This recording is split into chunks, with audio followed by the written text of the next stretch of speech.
Study abroad feels like a dream, but the very next moment, it feels like an impossible task to attain, like an impossible mountain to climb. But I've gone through this. I've gone through the entire process, and I know how expensive it is.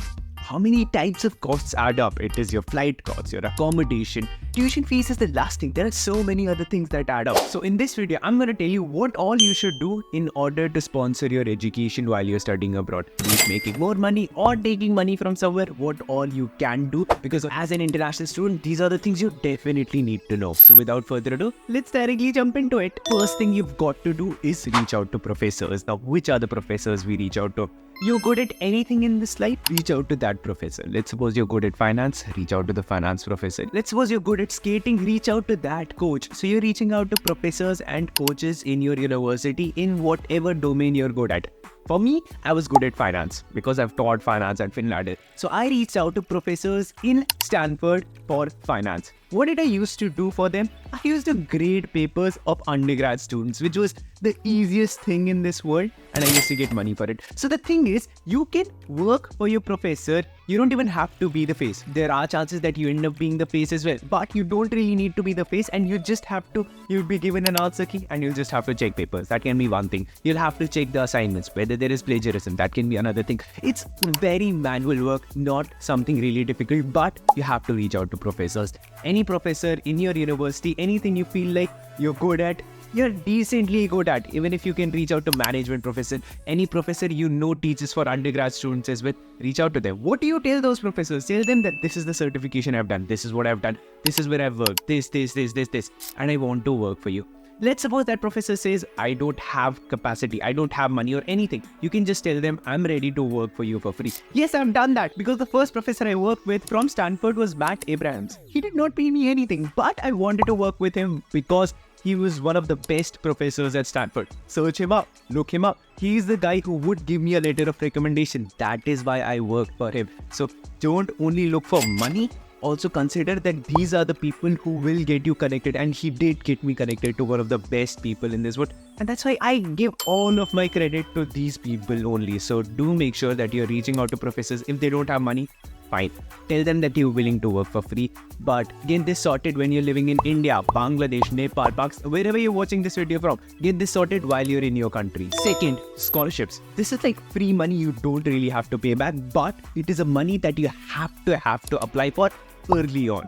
The earlier you apply, the more are your chances of getting a scholarship. This is something I've told time and again, that you have to apply early to get a scholarship. I've also made a video about how you can get a scholarship. I'll leave the link of that at the end of this video. Now the key to getting a scholarship is applying early, and at this point I want to introduce the sponsor of this video, Empower. They have introduced a lot of scholarships for international students, and I want you to apply for all those scholarships. First one is Empower Global Citizen Scholarship. You receive $2,000 to $10,000 just for being enrolled in a full-time program at any of the participating universities. Second is Empower Women in STEM Scholarship. If you're a woman studying in science, technology, engineering or maths, this award ranges from $1,000 to $6,000. Third is Empower MBA Scholarship. If you're pursuing an MBA, you could qualify for a scholarship between $2,000 and $10,000. Fourth is Empower Monthly Scholarship Series. 3 awards of US $1,000 for students who are currently enrolled or accepted for a full-time degree program at a school Empower supports.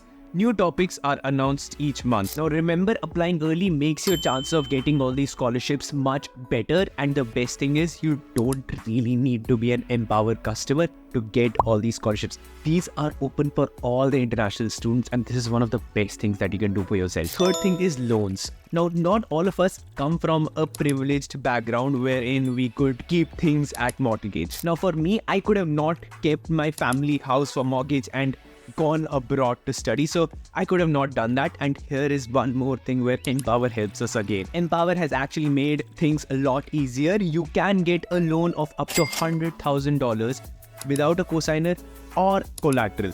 So a person like me who does not want their family credit score to be affected in India, if anything happens, we don't need a cosigner or a collateral. So that was one of the best things that happened for me. I did not have to keep anything as a collateral from my family house. So what they're doing is basically basing the loan at your future. I mean, they're betting on your future that you'll do well, not on your house or anything else. They're betting on you as a person doing well in life And if you end up doing that, then you can pay back the loan. So that is actually one of the biggest blessings that have come for an Indian student actually. And now they're also offering early bird deals with reduced rates for fall 2025 applicants, with fixed interest rates ranging from as low as 9.99% to 15.99%, locked in as soon as your loan is approved. So not only you get a loan without a cosigner or a collateral, you also get a loan that helps you make a US credit history. So we always consider about making a credit history when we are in a abroad country, right? Like I'm also thinking of making a credit history.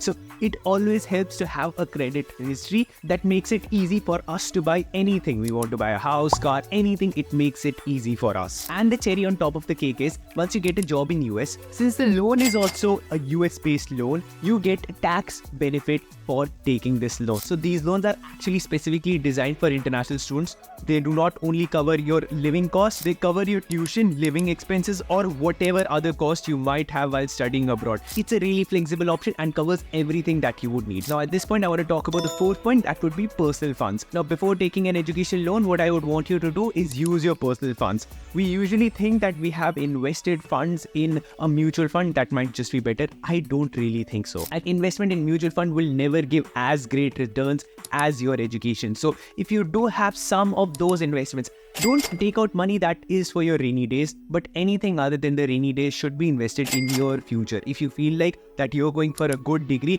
then invest that money in your future and try to reduce the loan if possible. I'm not that big proponent of taking extremely huge loans.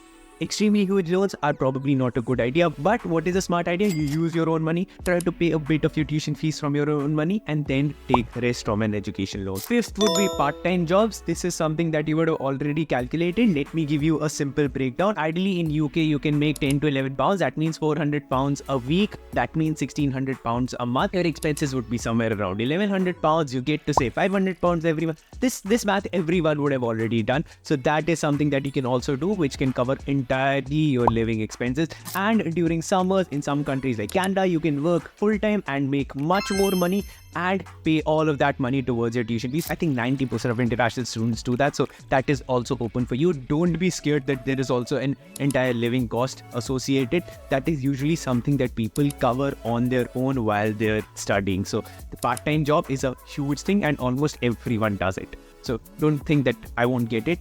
Yes, you would need to put in some efforts to get it, but everyone gets it. Trust me, everyone does. You just have to be a bit smart, and yes, everyone does. Next thing would be taking GMAT or GRE exam and also classes for that.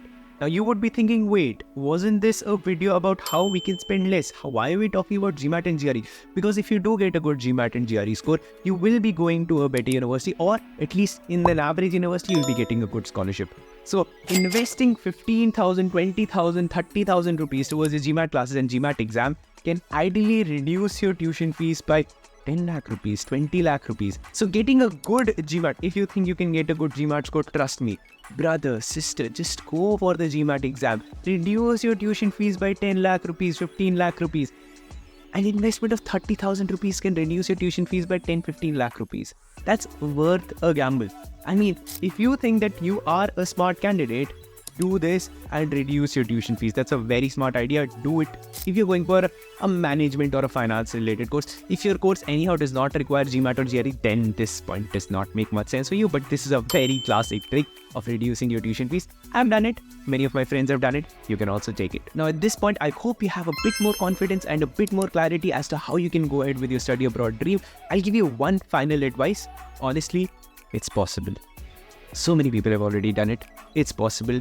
Don't be that afraid. Trust me, it's not going to be that scary. It seems overwhelming. It seems overwhelming for everyone. Everyone who starts it, it seems overwhelming, but eventually it will be a good journey. And yeah, look out at Empower scholarships, the loans that they're providing. At the same time, reach out to your professors, see who gives you what kind of work. Part-time opportunities are always open, and GMAT GRE is something that you have to look into. And if you're still looking for scholarships, this video is something that you want to watch. It's a good video. And you just have to click. Okay, right now. Watch it right now.